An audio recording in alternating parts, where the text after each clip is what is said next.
Fight for Peace, Luta pela Paz by Joseph Ruddle. Within this presentation, we're going to be taking a look at the Global North and Global South, what Sport for Development and Peace organisation is, who Fight for Peace are, the 5 pillars of their charity. Then we'll be taking a look at how building strength, education reform and leadership growth all stimulate development and peace.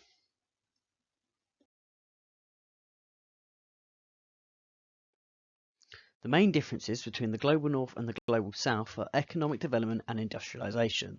The kind of challenges they face are wealth distribution, the capacity to generate wealth and ideas, and the access to material, institutionalised and symbolic resources.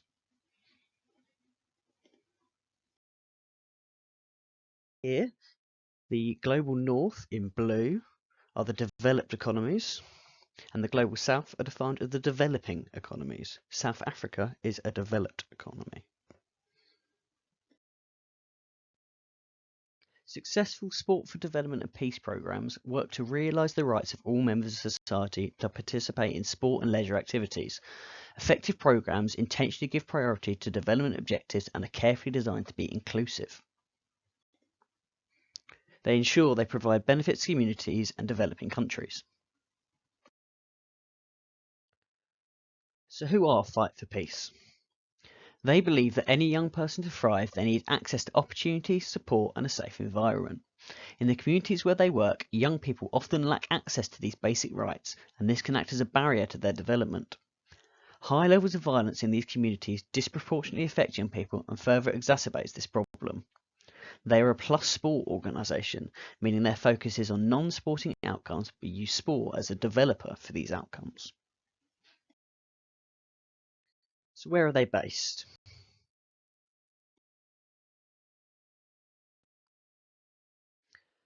The first location is their London Academy in Woolwich, their base in the Global North.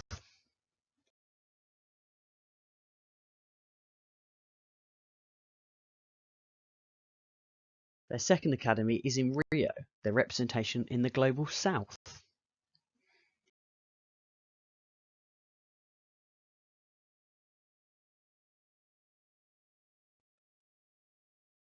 Their project spans over 17 countries worldwide, reaching thousands of young individuals in the process. Over 1,000 of these young people are processed through the Fight for Peace academies every year.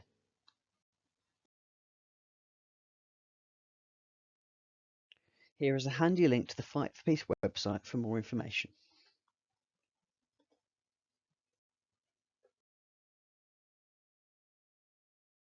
Now, on to the 5 pillars. Their 5 pillars are boxing and martial arts, education, employability, support services, and youth leadership. The support they offer young people is delivered via their academy programs, and each program features a combination of these 5 pillars.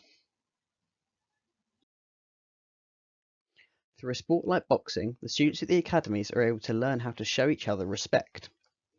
Despite being viewed as an aggressive sport, it is one based on the principles of respect and admiration for opponents.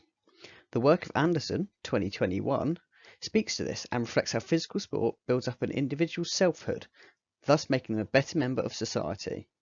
This aims to have a greater impact on the betterment of society in areas overcome with hardships. This is especially prevalent in Fight for Peace's Rio Academy in the Global South, where issues of violence and aggression are rife. Individuals from a wide range of ethnicities take part in what Fight for Peace have to offer. The ACT AS1 programme works to provide young individuals with the necessary knowledge and tools to provide a better future for themselves, with over 50,000 in community funding distributed to different projects so far this year. This includes education and employment opportunities for young people, as well as working towards helping young people find funding grants to launch their own micro enterprises.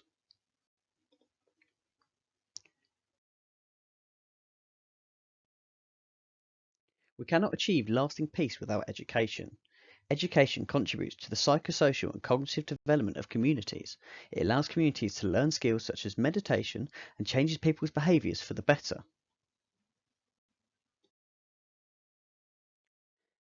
In settings where peace hinges on specific contexts and individuals, effective leadership for peace involves facilitating the establishment of inclusive mechanisms. These mechanisms empower local communities to voice their concerns, articulate priorities, and actively participate in crafting and evaluating responsive strategies. Leadership itself is the process that creates and nurtures an empowering environment which increases the positive energy and potential that exists within people, enabling them to resolve conflict non-violently and to participate in chartering a path towards positive peace. From here, I'll be expanding on further topics so long as I'm on the right track based on the feedback I receive, which will then lead on to my conclusion, and I will do a short review of the impact report from Fight for Peace. And here is a current up-to-date reference list if needed. Thank you very much for watching, and I look forward to my feedback.